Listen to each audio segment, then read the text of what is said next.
নমস্কার, এমজেআই কিচেনে সকল বন্ধুদের স্বাগত জানাচ্ছি। আজকে আমার রেসিপি হবে মূলো, যেটা খেতে ভাত রুটি সাথে খেতে খুব ভালো লাগে শীতকালে। আসুন ভিডিওটা শুরু করি। দিয়ে দিচ্ছি লবণ, দিয়ে দিচ্ছি ধনেপাতা বাটা, দিয়ে দিচ্ছি কাঁচা লঙ্কা বাটা, দিয়ে দিচ্ছি আদা বাটা, আর দিচ্ছি 2 চামচ মতো দই।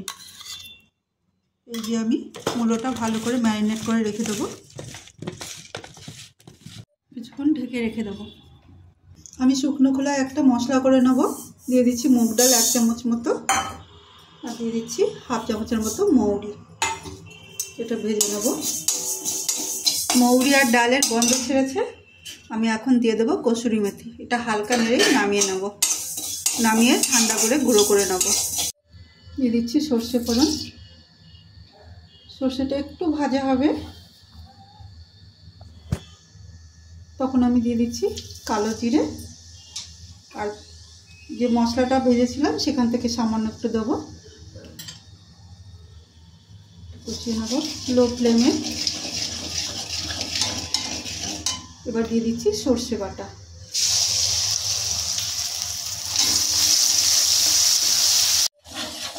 দিয়ে দিচ্ছি মশলা ধোয়া জল, এর মধ্যে দিয়ে দিচ্ছি কাশ্মীরি লঙ্কা গুঁড়ো আর একটু হলুদ। এটা আমি কষিয়ে নেব।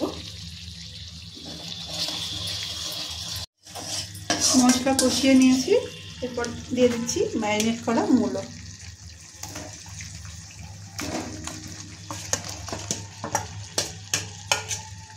এটা আমি ভালো করে কষিয়ে নেব। মূলো দিয়ে হাই ফ্লেমে কুক করে নেব। চাপা খুলছি। মশলাটা ভালো কষিয়ে নিয়েছি আর তেল ছেড়ে দিয়েছে। এবার আমি দিয়ে দিচ্ছি ভাজা যে মশলাটা করেছিল তার গুঁড়ো। এটা দিয়েও আমি আরও কিছুক্ষণ কষিয়ে নেব।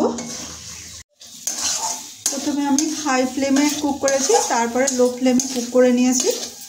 আর ভাজা মশলা দিয়ে একটা গন্ধ ছেড়েছে।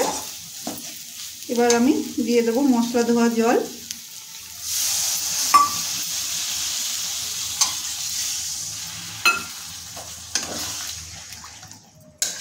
এটা দিয়ে আমি ফুটতে দেবো।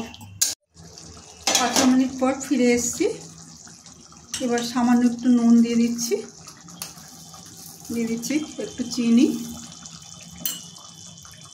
আর দিয়ে দিচ্ছি গরম মশলা গুঁড়ো। এটা দিয়েও আর কিছুক্ষণ আমি কুক করে নেব।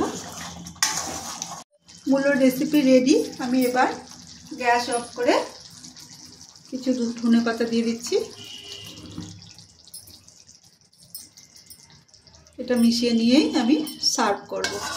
বন্ধুরা, এইভাবে যদি মূলো রান্না করে একবার খেয়ে দেখেন, একটুও মূলোর গন্ধ লাগবে না। একবার রান্না করে খেয়ে দেখবেন। আর রেসিপিটা যদি ভালো লাগে লাইক করুন, সাবস্ক্রাইব করুন। সবসময় আমার সঙ্গে থাকুন। সবাই ভালো থাকুন, সুস্থ থাকুন।